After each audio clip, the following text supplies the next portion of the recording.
स्थानीय कचहरी परिसर में भगवान परशुराम का जन्मोत्सव धूमधाम से मनाया गया। इस अवसर पर वक्ताओं ने समाज और राजनीति से जुड़े कई अहम मुद्दे उठाए। महिलाओं ने प्रधान पति संस्कृति, चुनी गई महिला की जगह पति का काम करना का कड़ा विरोध किया।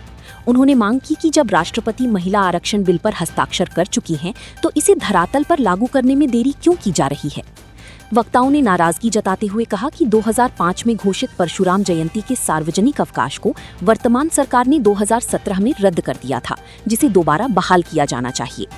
एक राजनेता द्वारा भगवान परशुराम पर बच्चों की वध का आरोप लगाने वाले बयान की घोर निंदा की गई।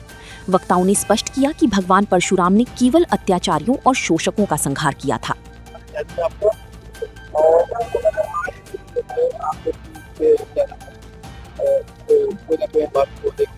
ये मैं भाजपा की नेत्री रही हूँ और मैंने भाजपा को त्याग पत्र देके और यूजीसी का मैं विरोध कर रही हूँ और मैं यूजीसी का खुल के विरोध करती हूँ और गोरखपुर की मैं प्रथम महिला हूँ कि जो मैं यूजीसी को विरोध कर रही हूँ। ये हमारे जो स्वर्ण समाज के बच्चे हैं, जन्म से पहले ही इनको अपराधी घोषित कर दिया गया है। इसका क्या मतलब है? सारे जितने भी हम लोग विलुप्त हो रहे हैं ब्राह्मण समाज, इसकी देन कौन है? ये मोदी सरकार है, ये भाजपा है। आज भाजपा सारे ब्राह्मणों को विलुप्त करने पे तुली है। इसलिए हमें देखिए, आज एक बिल इनका गिरा है तो ये बिल गिला रहे हैं जो पहले ही लागू हो गया है। आप उसको फिर दोबारा लागू क्या करेंगे? हाँ, इसमें इनकी कोई बहुत बड़ी चाल है। जनता बेवकूफ है, महिलाएं जो है बेवकूफ हैं, जो रोड पे निकली हैं कांग्रेस के खिलाफ और सपा के खिलाफ। ये गलत है। जो अपनी पत्नी को अपने घर में सम्मान नहीं दे पाया, अपने घर में नहीं रख पाया, वो दूसरे की पत्नी को क्या सम्मान देगा? बताइए। तब ये बताइए, अभी ये अम्बेडकर जयंती थी, सारे नेताओं ने पारी पारा जाके बल्टी लोटा तेल बुकुआ लेके सब किए हैं। हमारे पास राम आराध्य की जयंती की है, किसी नेता के मुंह से एक शब्द निकला है? आप बताइए। फिर ये स्वर्ण समाज उनको वोट क्यों देगा? पागल है। आज हमने ही भाजपा की नींव को तैयार किया था, इसका इमारत बुलंद किया था और आज हमें ही विलुप्त किया जा रहा है। ये सच है? बताइए। हमारे आराध्य परशुराम जो है विष्णु भगवान के छठे अवतार हैं, हम लोग के देव हैं, हम लोग सनातनी हैं। हमारा परम सौभाग्य है, हम उनको पूछते हैं और पूछते रहेंगे। आप सभी का बहुत बहुत धन्यवाद। जय पतुआ।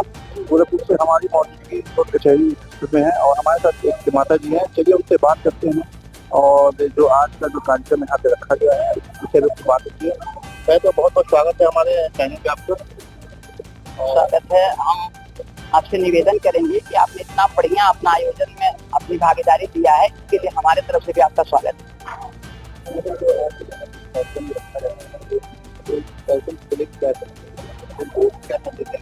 देखिए, सबसे बड़ा संदेश ये है कि भगवान परशुराम विष्णु के छठवें अवतार हैं। आइए सबके पूजनीय भगवान परशुराम की पूजा करना, क्योंकि भगवान की पूजा सभी लोग करते हैं। सनातन धर्म को सब मानते हैं तो सभी पूजा करते हैं, तो हमें सबको पूजा करना चाहिए। क्योंकि आज उनका जन्मोत्सव है, इसलिए हम लोग धूमधाम से मना रहे हैं। एक विषय पर, एक व्यक्तिगत विषय पर आपका ध्यान केंद्रित करना चाहेंगे। अभी महिला आरक्षण के बारे में मंत्री जी ने कहा, ठीक है। तो महिला आरक्षण जो पंचायती राज में तय हुआ, वो 73वां और 74वां संशोधन है। 73वां संशोधन ग्राम पंचायत, क्षेत्र पंचायत और जिला पंचायत का है और 74वां संशोधन नगर पालिका और नगर निगम का है। 73 और 74 में पास होने के बाद वो 94 और 95 में लागू हुआ। तो कम से कम 15 लाख महिलाएं हमारी निकल के आई और आज अपना प्रतिनिधित्व करें। जब हमें अवसर मिलेगा तब तो हम प्रतिनिधित्व करेंगे। और जब ये बिल पास हो चुका है, इस पर माननीय द्रौपदी मुर्मू जी का दस्तखत हो चुका है, तो फिर इस नाटक करने की जरूरत क्या है? और जब तक महिलाएं स्वयं में सशक्त नहीं हो, एक उदाहरण आपके सामने पेश करेंगे। क्यों हम अखबार लेके आई हैं, दिखाना चाह रही हैं आपको कि पूरा समाज जो है एक व्यक्ति को प्रतिनिधि बनाता है, ठीक, और उस व्यक्ति का एक आदमी और प्रतिनिधि हो जाता है जो उसका पति होता है। क्या ये स्वाभाविक है? ये देखिए, इस विज्ञापन को जरा गौर से देखिए आप, है ना? इसको गौर से देखिए। ये इनको पूरा समाज ने प्रतिनिधि बनाया होगा और इनका प्रतिनिधित्व ये कर रहे हैं कि इनका बच्चे नहीं। तो हम प्रतिनिधित्व कैसे करेंगे परिचय ही नहीं होगा। इसलिए हमें स्वयं में सशक्त होने की जरूरत है, अपना परिचय बनाने की जरूरत है। और यदि हम सशक्त होंगे, परिचय होंगे और हमें आरक्षण का लाभ मिलेगा तो हम प्रतिनिधित्व करेंगे कि हम इस पर सशक्त निर्णय लेंगे। और एक चीज और बहुत खुले मन से मैं कह रही हूँ कि पहले किसी भी संस्कार की उत्पत्ति परिवार से होती है। यदि आप इतने सारे लोग बैठे हुए हैं और यदि आपने अपनी माँ बहन की इज्जत नहीं किया होगा तो समाज में इज्जत करने का सवाल ही नहीं उठता है। और उसका प्रत्यक्ष उदाहरण हमारे माननीय प्रधानमंत्री जी हैं। इसलिए इसको मैं दावे से कह रही हूँ कि ढोंग न करें, तमाशा न करें। महिला बिल पास है, उसको लागू करें ताकि महिलाएं नेतृत्व करें। धन्यवाद। हमारे बीच में और भी कुछ महिलाएं हैं। उनसे भाई गोरखपुर में आपका स्वागत है। अभी हम मौजूद हैं यहाँ पे भगवान परशुराम का समारोह चल रहा है। आइए बात करते हैं ब्राह्मण समाजवादी राष्ट्रीय उपाध्यक्ष। आइए बात करते हैं इस समारोह के बारे में क्या करना है। आज अक्षय तृतीया के पावन पर्व पर हम अपने आराध्य भगवान परशुराम जी का जन्मोत्सव मनाने के लिए उपस्थित हुए। और ये सिर्फ एक जन्मोत्सव नहीं, ये हमारे ब्राह्मण समाज के लिए संकल्पित होने का एक दिन है। एक दिन हम संकल्प करें कि हम अपने समाज के लिए, अपनी जाति विशेष के लिए, जैसे कहा जाता है ना हमारे यहाँ कार्यक्रमों में अक्सर कि एक बार अपनी जाति में व्यक्ति को गर्व करना चाहिए, जो हमारे समाज की एक प्रचलित कहावत है। हम यहाँ आज जो है भगवान परशुराम के बारे में बात करने ही नहीं आए, अपने समाज के जो हमारे युवा हैं उनको समझाने आए कि आज एकजुट होकर के इस सरकार से ये मांग करनी है हमें कि जो भगवान परशुराम जी का जन्मोत्सव का अवकाश होता था वो खत्म कर दिया है बीजेपी की गवर्नमेंट ने। तो ये भी हमारी एक मांग रही है कि हम शुरुआत फिर से इस अवकाश की जाए। ये भगवान परशुराम जन्मोत्सव समारोह में जो आप लोग के बारे में देखिए, आज अक्षय तृतीया है। अक्षय तृतीया के दिन महर्षि जमदग्नि और माता रेणुका के पुत्र के रूप में विष्णु भगवान के 6वें अवतार भगवान परशुराम का जन्म हुआ। इसलिए अक्षय तृतीया को हम लोग परशुराम जन्मोत्सव के तौर पर मनाते हैं और मनाते हैं। मीडिया के माध्यम से हमें जरूर कहना चाहेंगे कि परशुराम जन्मोत्सव का 2005 में हम लोगों ने सार्वजनिक अवकाश घोषित कराया था।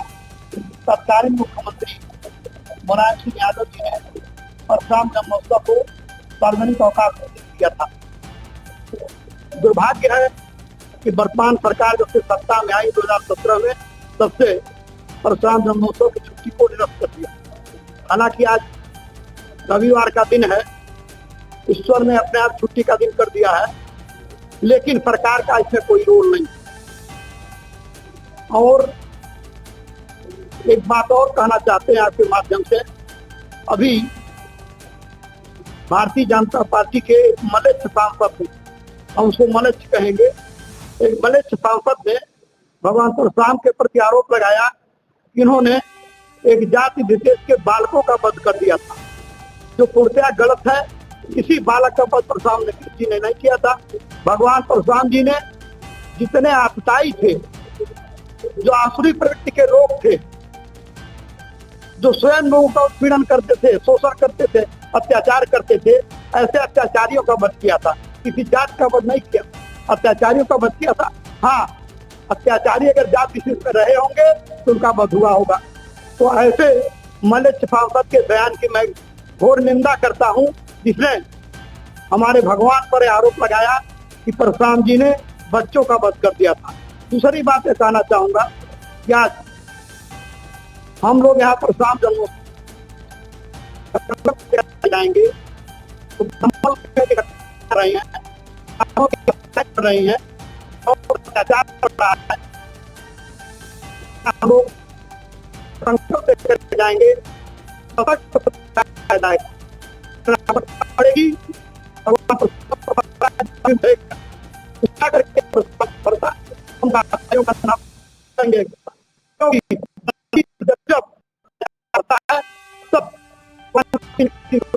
जब कई होते हैं बाबूराव, बाबूराव, सब भगवान ने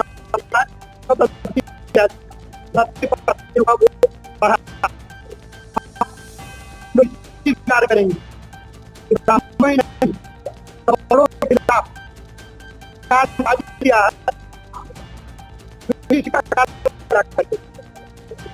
के खिलाफ कानून हमारे बच्चों को कर देगा, हमारे बच्चे हमारे बच्चे इसलिए करेंगे आज भी आज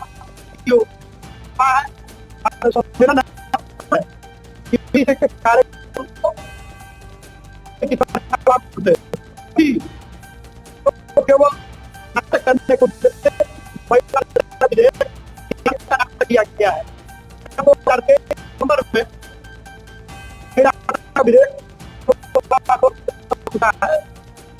नहीं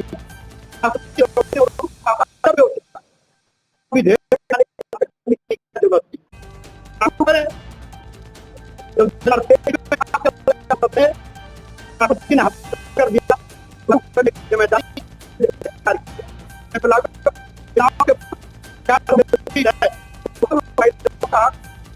है सरकार कर रही है और जब प्यार होगा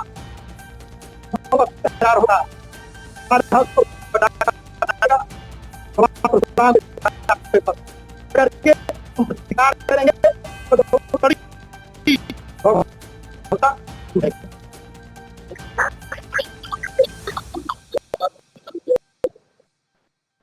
करेंगे हम आपको बताना चाहते हैं ब्राह्मण महासभा स्थापित और हर जनपद में हमारे जिला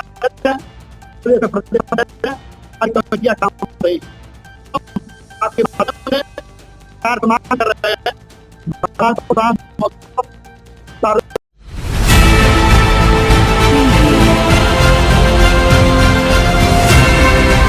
और नीचे जो वो सब्सक्राइब का बटन है ना, उसको हिट करो, जल्दी से करो सब्सक्राइब।